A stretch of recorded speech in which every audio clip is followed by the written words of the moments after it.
Okay, what I'm just going to quickly show you is how you can still cut on the fold if you'd like when you are laying out your image pieces. So this is kind of the final, and there's multiple ways of doing this. This is just going to be one way that I've drawn rectangles within the rectangles here. So let me clear this off and I will show you how we get to this point.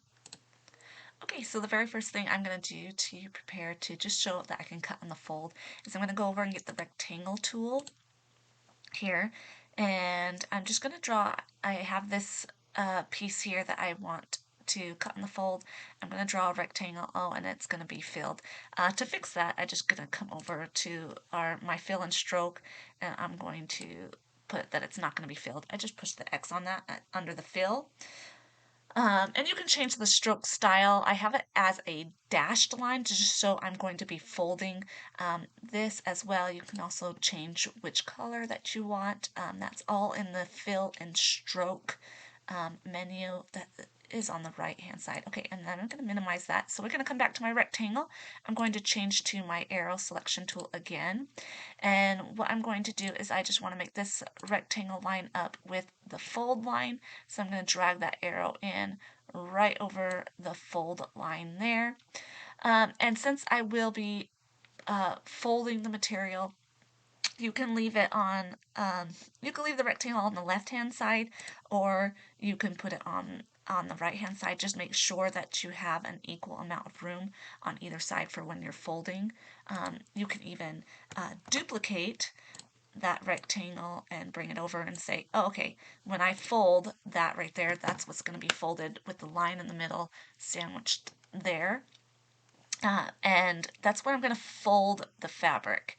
And I like to go ahead and type fold fabric. So I'll say fold fabric here. I'm just using the typing tool.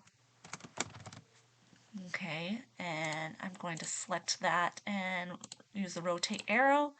And again, I could just bring it here, fold fabric here. So that's going to be my fold line when I do the fabric. Now I have some other pieces here. I know they fit right in with this, so I'm going to line up the fold line. If it connects right there, you can just use your arrow keys and you can tap down and it will bring that piece down a little bit. Now I know I have another piece that I want to cut on the fold on the left here as well. So I'm just going to select my rectangle again. I can push shift and select the other rectangle as well. And then I'm going to increase the height of that. And you can use the little arrow plus and minus on the height. I can type in, so let's say it's at 19 right now, and it looks like it's going to be about 8 more inches or something. I don't know. I'm going to put about 28 inches. And so it increased my blue rectangle there to 28 inches. I'm going to bring this over, and it snapped it right up there. And I don't want it that close, so I'm just bringing my arrow, bring it down just a little bit so I have some cutting room. If you like them close together, you can put them close together as you want. And now that fold box is too big, you can leave it if you don't mind. If you want to make it smaller, so it's just your pattern pieces, you can just drag and bring it smaller, or use the height button up here at the top. But now I've created where I know I'm going to be folding the fabric here. The blue line, I like to change the color of it to show that I am going to be folding it. If I decide I don't want to fold it, I still have the whole pattern piece there. I like having the whole pattern piece there in case I don't want to cut it on the fold. But sometimes it's nice to just be able to cut on the fold and do less cut strokes.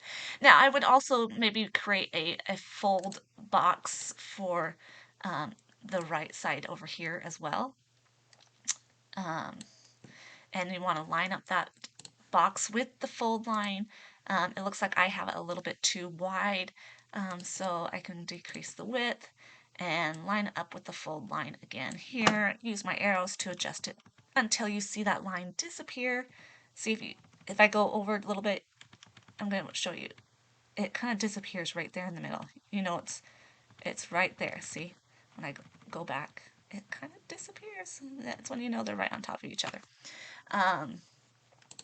Then I'm creating another fold line here, and then you can bring up your other pieces that maybe you're not going to cut in the fold, and I still have material right here in the middle that I can go ahead and put other pieces in as I need and make sure they all fit. however I want them, whatever's not being cut on the fold. And you can do the rest of your pattern Tetris that way for what you're not cutting on the fold.